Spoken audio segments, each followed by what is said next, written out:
Hi കൂട്ടുകാരെ, എല്ലാവർക്കും നമ്മുടെ ചാനലിലേക്ക് സ്വാഗതം.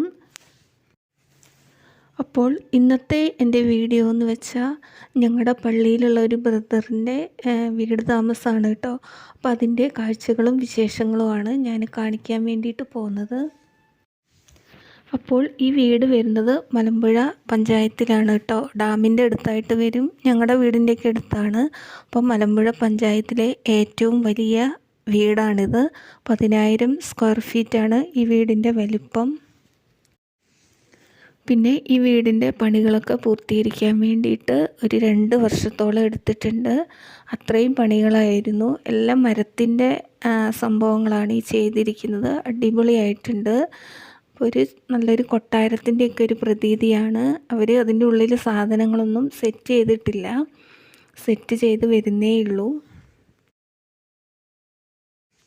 അപ്പോൾ പുതിയ വീട് നമ്മൾ വയ്ക്കുകയാണെങ്കിൽ നമ്മുടെ ചർച്ചിലുള്ള എല്ലാവരും വന്നിട്ടത് പ്രാർത്ഥിച്ച് വാതിലൊക്കെ തുറന്ന് അങ്ങനെയാണ് ഞങ്ങളൊക്കെ ചെയ്യാറ്. അങ്ങനെയുള്ളൊരു ഡെഡിക്കേഷനാണ് ഇവിടെ നടക്കുന്നത്. അപ്പോൾ ഞങ്ങളുടെ ചർച്ചിലുള്ള എല്ലാവരും ഇവിടെയുണ്ട്. പിന്നെ വീടിൻ്റെ അടുത്തുള്ളവർ, അങ്ങനെ ഒരുപാട് ആളുകളൊന്നുമില്ല, എന്നാലും ചുരുങ്ങിയ ആളുകളൊക്കെ തന്നെയുള്ളൂ. അപ്പോൾ ജനുവരി 1-ാം തീയതി ആയിരുന്നു ഈ വീടിൻ്റെ താമസം. അപ്പോൾ ഞങ്ങളെല്ലാവരും തന്നെ ഇതിന് വേണ്ടിയിട്ട് പോയിട്ടുണ്ടായിരുന്നു. അടിപൊളിയായിരുന്നു കേട്ടോ അവരുടെ പ്രോഗ്രാമൊക്കെ. അപ്പോൾ 2 ആൺകുട്ടികളാണ് ഈ വീട്ടിലുള്ളത്. പിന്നെ ഭാര്യ, ഭർത്താവ്, പിന്നെ അവരുടെ ഒരു മുത്തശ്ശി കൂടിയുണ്ട്. അങ്ങനെ പ്രെയറൊക്കെ കഴിഞ്ഞു. ഇനി പാല് കാച്ചലാണ് അടുത്ത പരിപാടി. അപ്പോൾ എല്ലാവരും കിച്ചണിലേക്ക് പോയിരിക്കുകയാണ്. അപ്പോൾ പ്രാർത്ഥിച്ച് പാലെല്ലാം അടുപ്പിൽ വെച്ച് അവിടുത്തെ ആൻറ്റിയാണ് ഗ്യാസെല്ലാം ഓണാക്കി പാല് കാച്ചിയത്. അപ്പോൾ അതൊക്കെ പ്രാർത്ഥിച്ച് ചെയ്യാണ്. പിന്നെ ഞങ്ങൾ മുകൾ ഭാഗമൊക്കെ ജസ്റ്റ് ഒന്ന് കണ്ടു. അവിടെ റൂമൊന്നുമില്ല കേട്ടോ. നല്ല അടിപൊളിയായിട്ടുണ്ട്. അത് വീഡിയോയിൽ എനിക്ക് എടുക്കാൻ പറ്റിയിട്ടില്ല. അങ്ങനെ ഞങ്ങൾ താഴേക്ക് വന്നു. താഴേക്ക് വന്നിട്ട് പിന്നെ കിച്ചണാണ്. കിച്ചണും ഡൈനിങ് ഹാളും പിന്നെ ബെഡ്റൂമൊക്കെ താഴെ കേട്ടോ. മേളിൽ ബെഡ്റൂമൊന്നുമില്ല.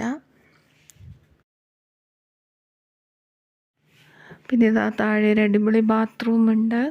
പിന്നെ ഇതാ നമ്മളങ്ങനെ കിച്ചണിൽ വന്നിരിക്കുകയാണ്. സൂപ്പറായിട്ടുണ്ട് കിച്ചൺ. അപ്പം ചുമരിലെല്ലാം ഗ്രാനൈറ്റ് ആട്ടോ. മൊത്തം വൈറ്റ് ഗ്രാനൈറ്റാണ്. അടിപൊളിയായിട്ടുണ്ട്. നല്ല തിളക്കമായിട്ടുണ്ട്.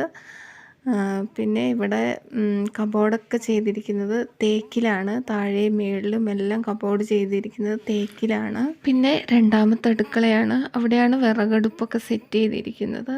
അതും സൂപ്പറായിട്ടുണ്ട്. അപ്പം ഞങ്ങൾ ഈ അടുക്കള കണ്ടതിന് ശേഷം ആ അടുക്കളയാണ് കാണാൻ വേണ്ടിയിട്ട് പോയത്. അപ്പോൾ സൂപ്പറായിട്ടുണ്ട്. അപ്പോൾ പിന്നെ 2ാമത്തെ അടുക്കളയിലും സെയിം തന്നെയാണ്. ചുമരിലെല്ലാം ഗ്രാനൈറ്റാണ്. അവിടെയുള്ള കബോർഡെല്ലാം തേക്കിൻ്റെയാണ്. പിന്നെ വിറകടുപ്പ് കൊടുത്തിട്ടുണ്ട്. അങ്ങനെ അടിപൊളിയായിട്ടുണ്ട് കേട്ടോ. നല്ല വെളിച്ചമുണ്ട് വൈറ്റിൽ ചെയ്തിരിക്കുന്നതുകൊണ്ട്. പക്ഷെ എപ്പോഴും തുടച്ചിടണം, പെട്ടെന്ന് ചെളിയാവും. അങ്ങനെയൊക്കെ ഒരു കാര്യങ്ങളേ ഉള്ളൂ. അപ്പോൾ നന്നായിട്ടുണ്ട്. എനിക്ക് ഈ അടുക്കള കേട്ടോ ഏറ്റവും ഇഷ്ടപ്പെട്ടത്. മറ്റേ അടുക്കള ഇഷ്ടപ്പെട്ടു. ഇവിടെ അടുപ്പൊക്കെ ഉള്ളതുകൊണ്ട് ഒരുപാട് ഇഷ്ടമായി. അപ്പോൾ പിന്നെ സെക്കൻഡ് അടുക്കളയും കണ്ടു. പിന്നെ അവിടെ ഒരു ഇത് കൊടുത്തിട്ടുണ്ട്. ഇത് സ്റ്റോർ റൂമാണ്. ഇത് നന്നായിട്ടുണ്ട്. നമ്മുടെ സാധനങ്ങളൊക്കെ സ്റ്റോർ ചെയ്ത് വെക്കാൻ വേണ്ടിയിട്ട്. പിന്നെ ഇവിടെ വാഷിംഗ് മെഷീൻ കൊടുത്തിട്ടുണ്ട്. പിന്നെ പുറത്തെ കാഴ്ചകളൊക്കെയാണ്. അങ്ങനെ അതെല്ലാം കണ്ട് പിന്നെ ഞങ്ങൾ ബെഡ്റൂമാണ് കേട്ടോ ഇവിടുത്തെ. ഇവിടെയൊന്നും കബോർഡൊന്നും സെറ്റ് ചെയ്തിട്ടില്ല. ഇവിടെ ഇതവിടെ ഒരു കബോർഡുണ്ട്. ഇതൊരു വേറൊരു സ്ഥലത്താണ് കേട്ടോ മൊത്തം കബോർഡ്. അതും നന്നായിട്ടുണ്ട്. അപ്പോൾ ഒരു ബെഡ്റൂമൊക്കെ താഴെയാണ്. മേളിൽ അങ്ങനെ ബെഡ്റൂമായിട്ടൊന്നുമില്ല. പിന്നെ ഞങ്ങൾ പുറത്തേക്ക് വന്നു. അവിടുന്ന് കുറേ ഫോട്ടോസൊക്കെ എടുത്തു. ഇതാണ് ഈ വീടിൻ്റെ വ്യൂ. വീടിരിക്കുന്ന ഒരു കുന്നിൻ്റെ മേളിലാണ് കേട്ടോ. അപ്പോൾ താഴെ റോഡാണ്. റോഡിൽ നിന്ന് ഇങ്ങനെ കയറി വരുമ്പോൾ നല്ല രസമാണ് കാണാൻ വേണ്ടിയിട്ട്. രാത്രിയൊക്കെ വീടിൻ്റെ ലൈറ്റ് അറേഞ്ച്മെൻ്റൊക്കെ അടിപൊളിയാണ്. ഇന്നലെ രാത്രി ഞങ്ങൾ ഇവിടെ വന്ന് നോക്കിയിട്ടുണ്ടായിരുന്നു. സൂപ്പറായിരുന്നു. അപ്പോൾ അത്രയൊക്കെ തന്നെയുള്ളൂ. പിന്നെ ഞങ്ങൾ അവിടുന്ന് കുറേ ഫോട്ടോസൊക്കെ എടുത്ത് ഇനി ഫുഡ് കഴിക്കാൻ വേണ്ടിയിട്ട് പോവുകയാണ്. അപ്പോൾ അടിപൊളി ഫുഡായിരുന്നു. ചോറും കറിയൊക്കെ ആയിരുന്നു കേട്ടോ. മീൻ കറി, മോര് കറി, ബീഫ് ഉണ്ടായിരുന്നു. അങ്ങനെ സൂപ്പർ ഊണായിരുന്നു. അപ്പോൾ ഇത്രയൊക്കെയുള്ള വീഡിയോ. വീണ്ടും വീഡിയോ ആയിട്ട്